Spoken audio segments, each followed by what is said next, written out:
At 6:47 a.m. on November 3, 1944, a fog hung low over the cathedral quarter of Metz, and Private First Class Michael Donovan lay motionless behind a busted bakery wall, his M1903 Springfield cradled, its ATX scope cold against his forehead. The ruins smelt of wet plaster and cordite. Every breath came out in a soft white puff. In the distance, the ruined spire threw a ragged silhouette through haze. Donovan's task that morning was as simple and as mortal as any on the front line: find the enemy before the enemy found him. But the Germans had learned a small, deadly trick, the double position, and for weeks it had been killing American snipers who thought they saw only one man. Stay with this story to the end. Subscribe and like to help preserve forgotten acts of courage. Donovan had been 30 the year before, a factory machinist from a Pennsylvania mill town, hands used to steel and tolerances and adjusting for the smallest error.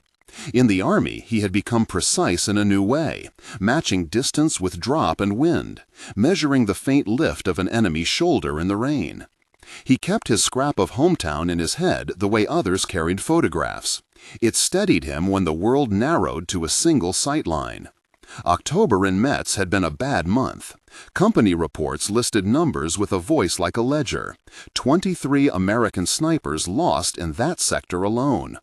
Names filled the log. Corporal James Bradley, 22, a farm boy who had been laughing 2 weeks earlier about corn husks and Thanksgiving. Private Robert Chen from San Francisco, who had once written home about the Chinese bakery he'd miss, now recorded as wounded and then dead in a physician's terse line. Bradley had been killed instantly, the patrol recording the moment with the bluntness of men who had seen too much. Chen had lingered long enough to make a man like Donovan tremble when he thought of the slow arithmetic of bleeding and time, how a wound made everything else impossible. The pattern of the German tactic was simple and cruel. A shooter would lie where a scope could find him, barely visible through a gap in masonry, and a second man would be placed slightly to the rear and to the flank, out of the scope's narrow field, but ready to finish any approaching American who believed the first figure to be alone. Scopes were perfect for making the center sharp. They were terrible at the edges. Where a sniper looked straight on, he could not see the curve of a threat coming from the side. The Germans counted on that blind angle. They exploited it. Donovan recognized pattern. He saw it in the reports, in the faces of new men who came back from Overwatch with a faraway blankness. He saw it in Martinez, his own partner, who flinched when a cartwheel fell in the street. He saw it in the hole left by Bradley. The job had a mathematics, range, drift, kill probability. But grief had its own geometry, and Donovan's grief bent toward a single question. If a sight line could be widened, could a man live? He started with what the front allowed. Nothing fancy, no spare parts from supply, no time for written permission. In a hotel that was more rubble than roof, he set himself at a low table of splintered wood. The mirror was small, a civilian 4x6 shaving glass they had scavenged from a ruined room. The glass edge was nicked, the backing flaked in places. Around it, Donovan wrapped a piece of electrical tape to blunt the corners. He had wire and leather straps in his pack. He had seen hunters in Pennsylvania fasten things to stocks and barrels to catch a rabbit's glance. He remembered how, in the mill, a badly aligned bit could be corrected with a shim. In war, improvisation was the same kind of mercy. "You're going to get us court-martialed for a piece of glass," Martinez said, watching Donovan thread wire through a hole in the mirror's frame. Donovan did not smile. "I'm not planning on getting court-martialed," he said. "I'm planning on not having to bury you." Martinez looked away. He was 20, weathered beyond years. "If it works, they'll make us all rip it off and march us straight to some office." "Then we'll have bought ourselves more days," Donovan said. He set the mirror at a careful angle, roughly 45 degrees, to the left side of his scope. He judged it by sight, leaning it out about 8 inches forward from the rifle's receiver so that it caught a carriage of peripheral view without jarring his cheek weld.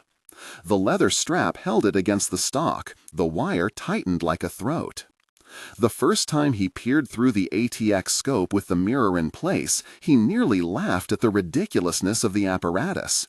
A shaving mirror taped to a Springfield. The scope gave him a precise crosshair.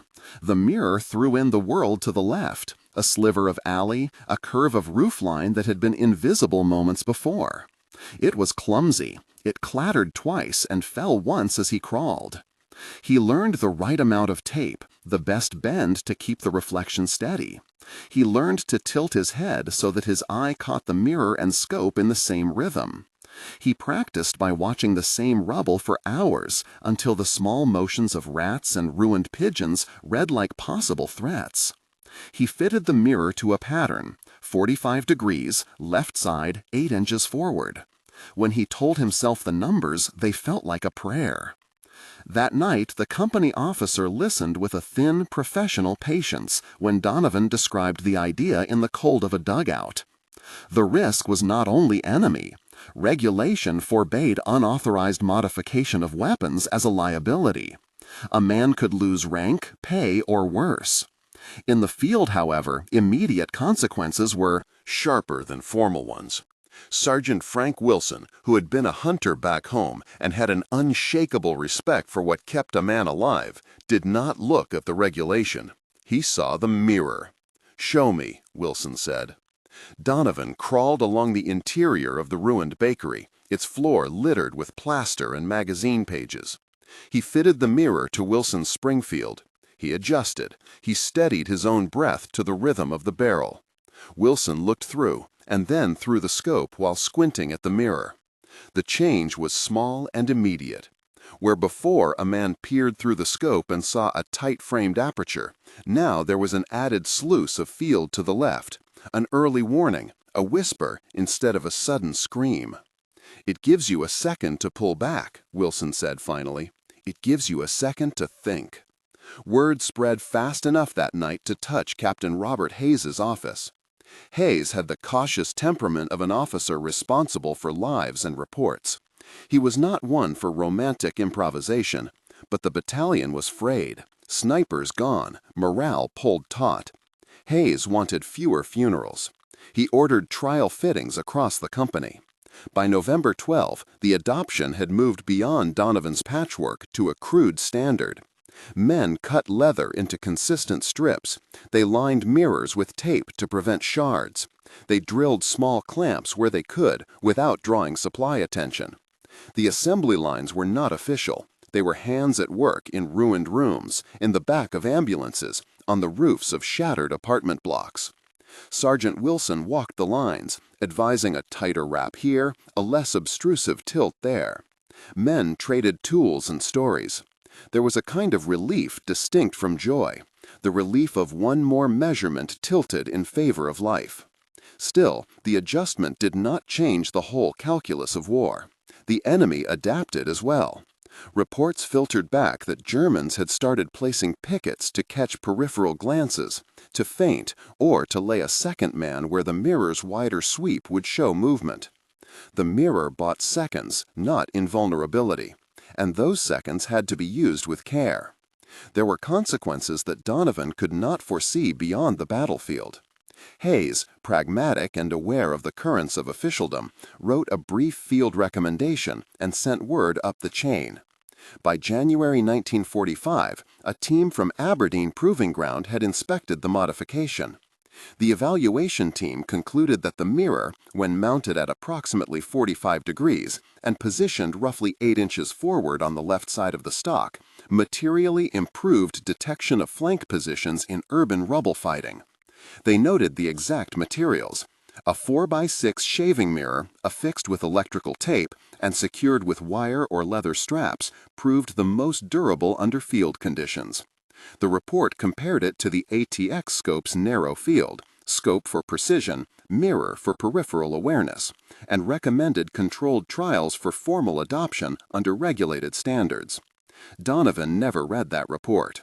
He knew about it later through men who kept scrapbooks and through drunken nights when veterans exchanged documents by the light of a gas lamp in a bar far from Metz.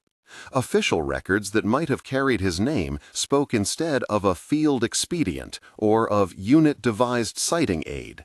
The lines that might have honored an individual were smoothed out into a bureaucratic noun.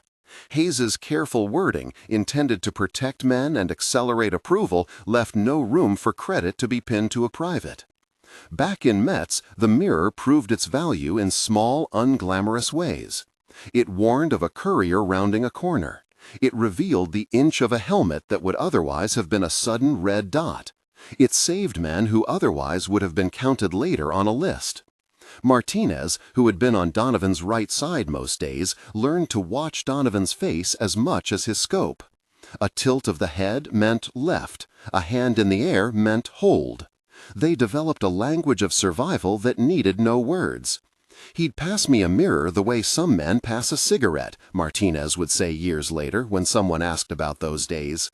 "It became part of the routine. It became part of us." The first field test under real fire came not long after adoption. A German flanking patrol had set itself among broken columns near the old postal hall. Donovan and Martinez were assigned overwatch of a narrow street that funneled toward the square. They were cautious beyond their training. They were patient beyond the exhaustion of weeks. When movement came, it was not the single figure that Donovan's scope first fixed. The mirror gave him an edge. Through the glass he saw a flash at the fringe, a second man trying to skirt into a firing lane. He adjusted, whispered to Martinez, and both men shifted their positions without breaking concealment. The kill sequence, when it came, was spare and sharp. A single controlled breath, a squeeze, the measured pause for recoil, then confirmation. 2 seconds. 2 necessary seconds that turned death into retreat. The birds, which had nested in the cathedral ruin at dawn, flew from a spattered window pane. A shop bell that had lost its clapper chimed as the wind found it. Close-range volleys answered. Men ducked and did what snipers do, accept the quiet cruelty of their work and move on. News of the engagement spread, and the Mirror's role traveled with it. Martinez's voice in the mess tent was matter-of-fact and proud in the way a survivor can be. "He made it so we could see the other man," he said. "Nothing else fancy, just saw him." But with success came the old friction between field necessity and regulation. Supply officers complained of non-standard parts. Quartermasters worried about liability. A few officers saw in the Mirror an insult to the sanctity of issue equipment. Hayes balanced these arguments against the lives his men returned with. He kept his notes neutral and his orders to the battalion firm. Use with caution, report incidents, document effectiveness. Those documents, however, were not immune to institutional smoothing. Where a private's ingenuity might have been recorded as a citation, reports filtered upward and merged into broader policy language. Donovan's name became anecdote, a phrase in an officer's margin.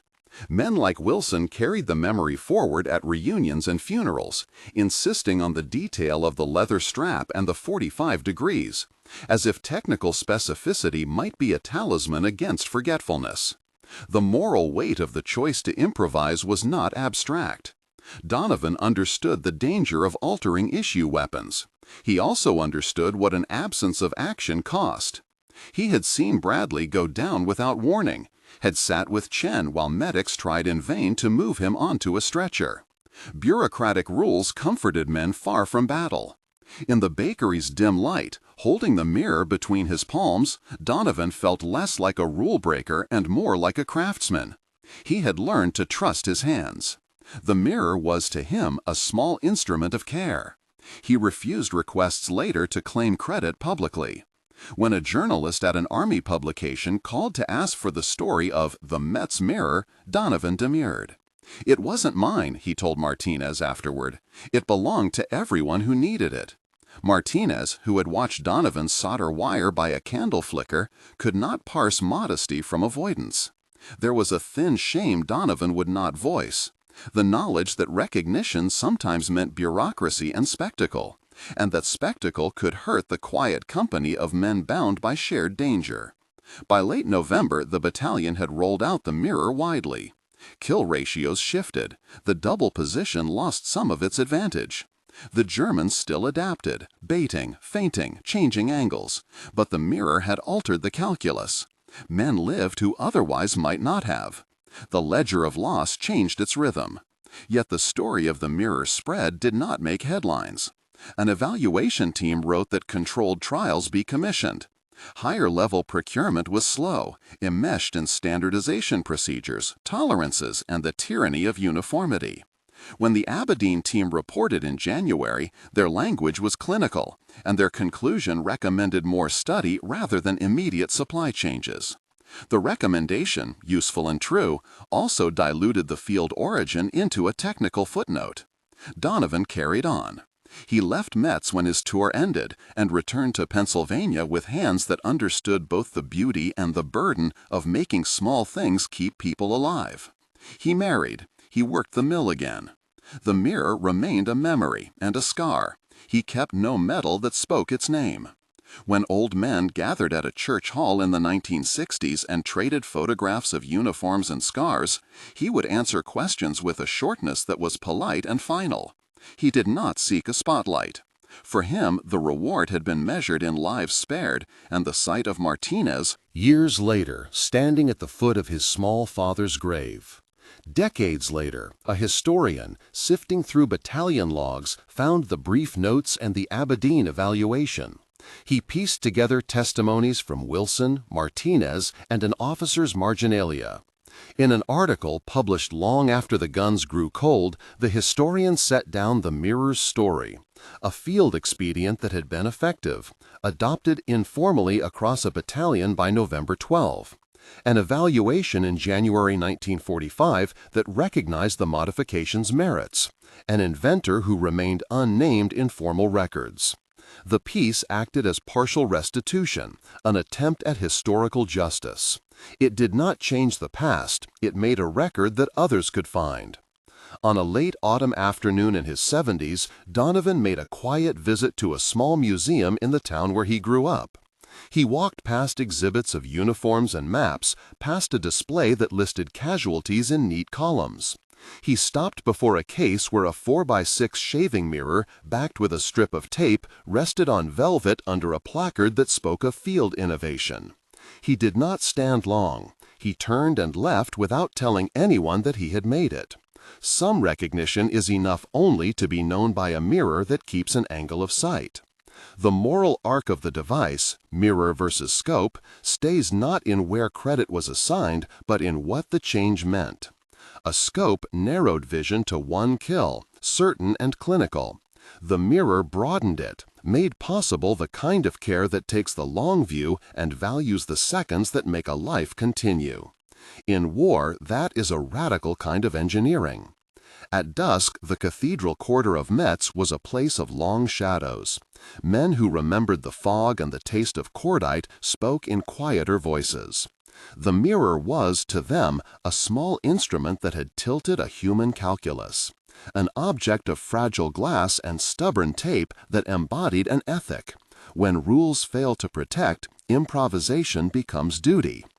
Above all, the story held a human center. Michael Donovan, a machinist who put tape over glass and chose life for his comrades over the tidy certainty of orders. The battalion's losses in October had sown sorrow. The mirror did not undo that sorrow, but it offered a different ledger. Fewer names added, more mornings lived. Institutional memory would standardize, obfuscate, and in time forget the private who had fashioned a way to see the edge of danger.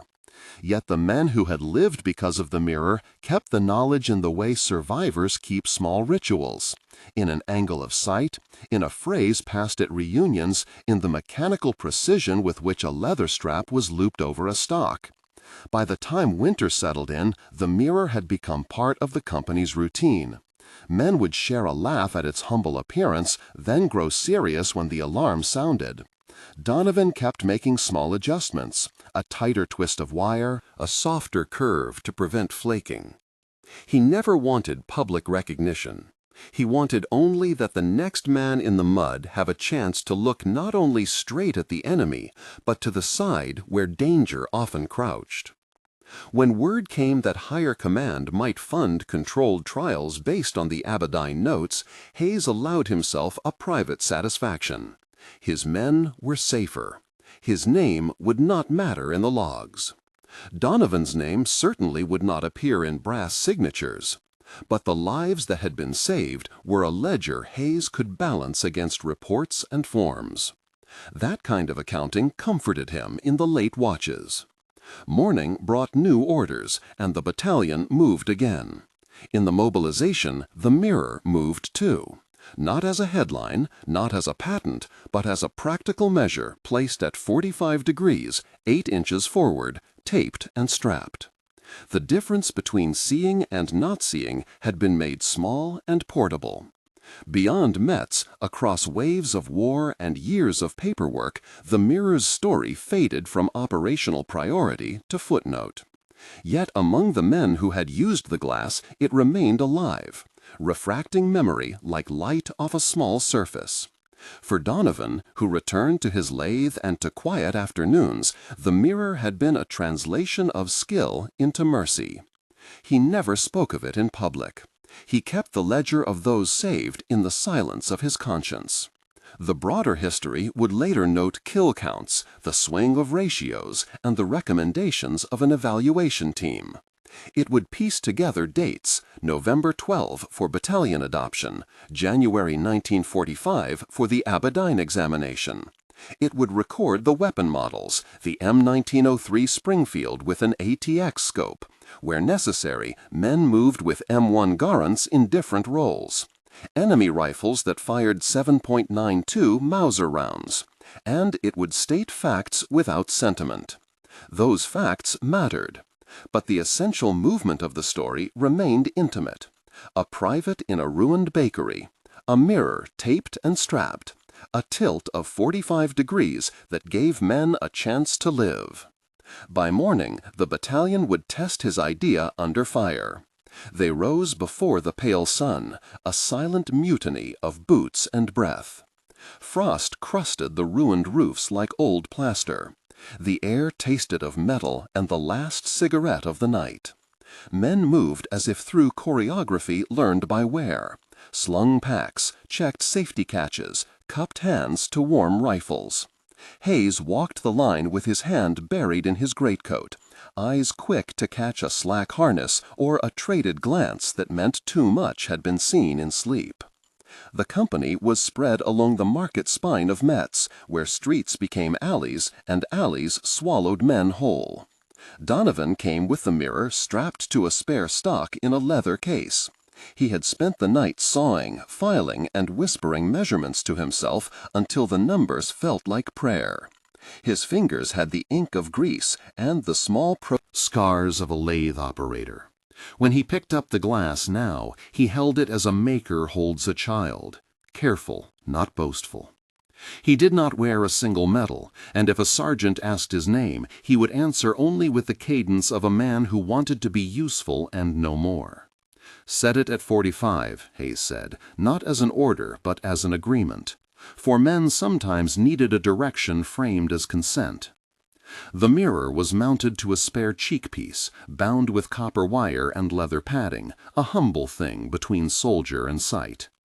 The spotter slipped into place behind the scope, breath visible in a slow cloud.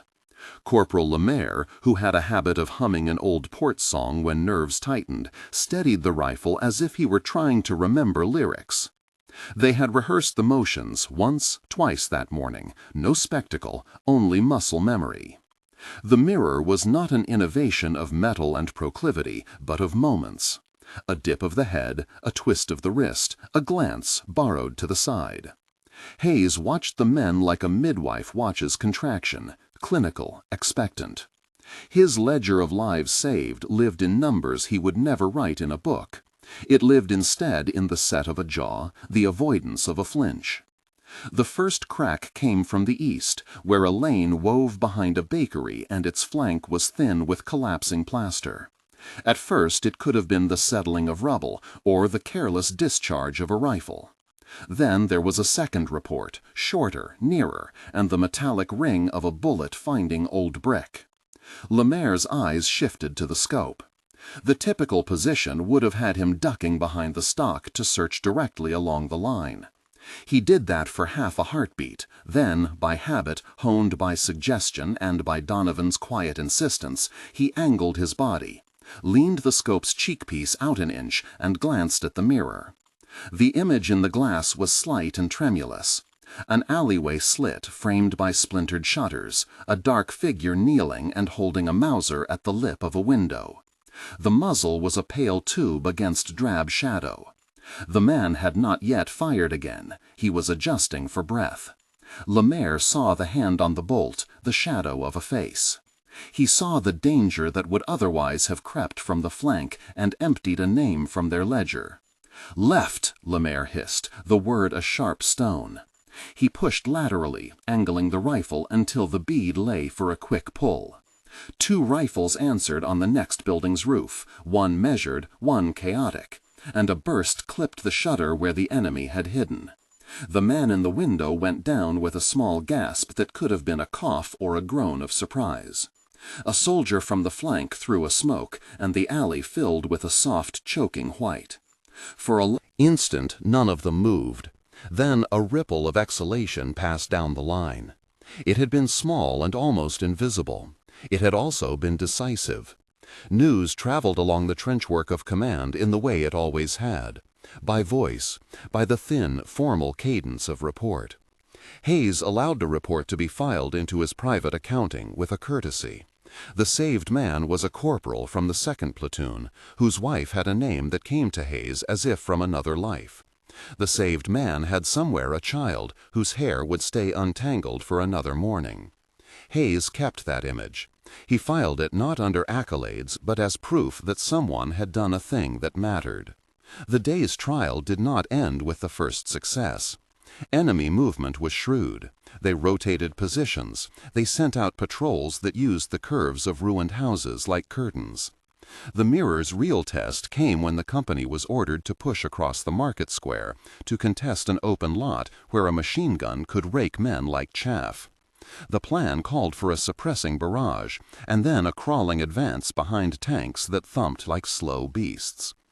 Hayes, who trusted his men and a small piece of glass more than he trusted guesswork, planned the move with an added caution. The mirror would be used to watch the gutters and the windows over the lot's east wall. They moved under the cadence of their own nerves. The square lay like a wound beneath a sky that promised rain. The tanks belched, and the first sparks of a barrage turned the far parapet into a scatter of dust. Men went low and men went high. Orders looped through the air in short bursts of sound. It was in one of those bursts that the enemy attempted to slip a second gun into a blind corner along the lot's east wall, a position that would have annihilated the left flank when the advance came. A private named Rook, whose cheeks were young and who always left his letters into his pocket as if to save them for later, was the one who had the mirror that moment. Under the roar, Rook adjusted the wire, steadied the glass in the hum of artillery, and saw, in the tilt that Donovan had taught them, the silhouette of a barrel being pivoted into place. Rook's shout cut across the thunder like a match thrown into storm water. "Gun! East wall!" he cried. The captains heard it. The tank slowed a degree, and a pair of burst rifles angled to the wall slit where the gunner crouched. The would-be emplacement never existed as threat. Men who would have died that morning instead crawled toward the tanks and kept their mouths closed at the miracle of having been missed. Between these successes there were failures. The calculus of war is not arithmetic, but a ledger of probabilities, and probabilities do not promise absolutes. Lieutenant Kessler, steady, impatient with artifice, and fond of strict lines, took 2 slugs while rerouting a squad through a blind house. He had been one of the men who had pushed Donovan to seal the mirror more tightly, who had joked that the lathe operator could be a philosopher if he wanted. Kessler's body slumped back into the spattered stones like an answered question. There was no neatness to that loss. It was a cold, private fact that traveled through the company like frost through bone. Hayes stood above him with hands that trembled when he clasped them together, and then did not. He had saved men later that morning, but he could not unmake the bullet. The ledger had increments and decrements. Sometimes they balanced only in his attempt at making them so. Donovan arrived at the makeshift dressing station while Kessler's breathing went thin. He had not wanted to come. He had wanted the miracle of the mirror to be something that lived in the hands of others. But he watched at a distance as medics worked, as bandages were tied, as the man's eyes looked at something far off and then closed. The lathe operator's throat moved once, as if a sound might have come, and then he walked back into the street, hands in his pockets. He cleansed his palm on his trousers and thought of the thin glass he had cut at night. The mirror could not reach into the hole where a rifle had found a man's chest. That evening they gathered in the damp warmth of the control point and passed around cigarettes like a fraternity of ghosts. The mirror lay on a blanket between two men, incongruous with the bottle cap and the stripped ration. It had a nick on its frame now from the shrapnel that had punched at the square earlier, and a sliver of the leather strap had burned just enough to curl. Lemaire took a match to it and lit the cigarette with hands that were not steady, and then he looked at Donovan without meaning to make an announcement. He nodded once, small and curt. "It's a good thing," Lemaire said. He was never given to sentiment. "Keeps more of us breathing."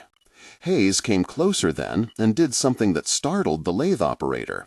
He put his fingers on Donovan's shoulder and squeezed.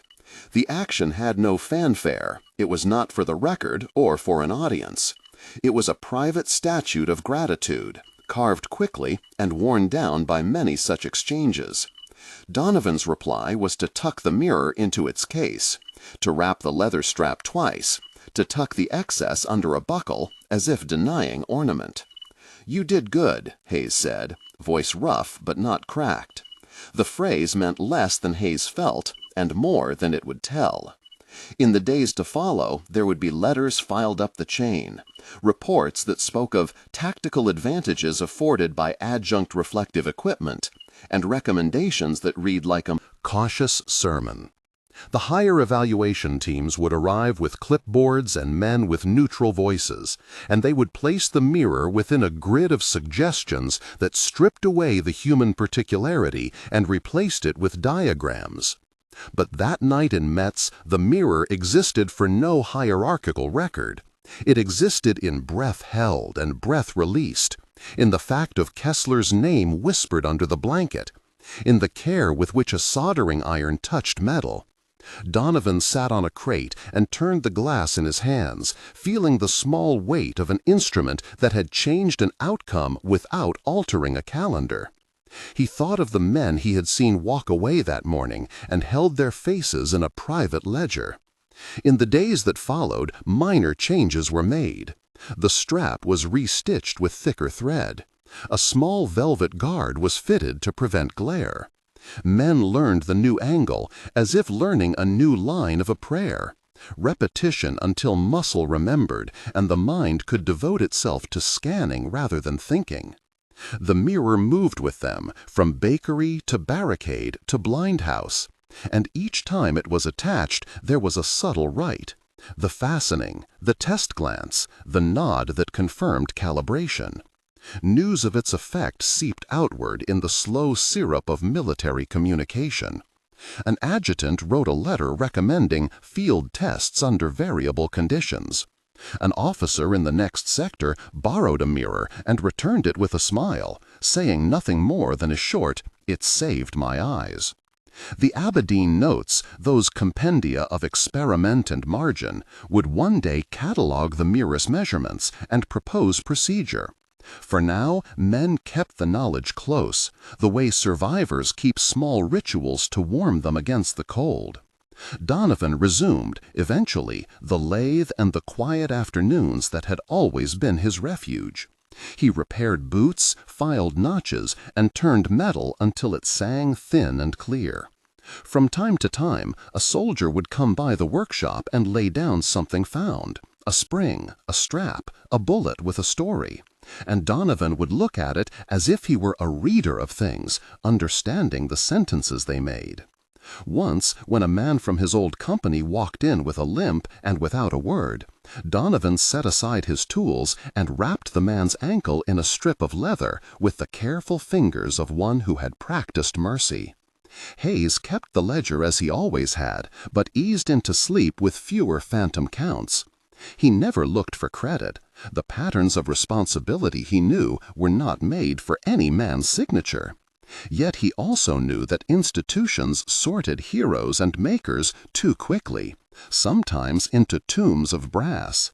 He would fight the small bureaucracy that wished to mechanize the Mirror into a line item.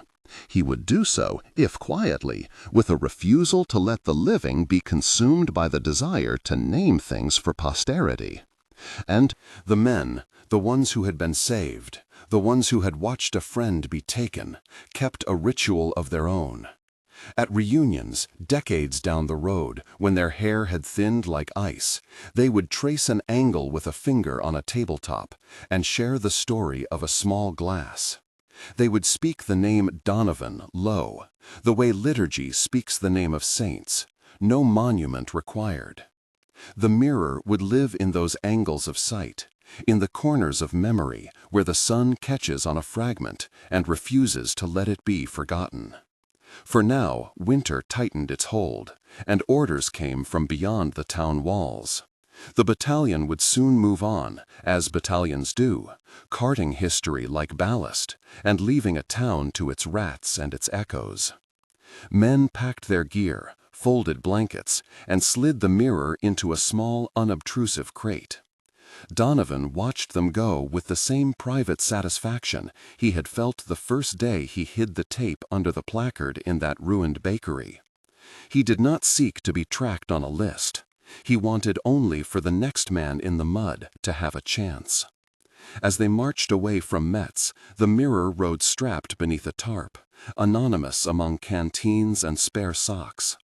In the quiet spaces between gunfire and orders, in the space where men sleep and remember, the small object turned light into life, and left behind a ledger that was kept not in brass, but in the soft, stubborn human work of recollection. The war would continue.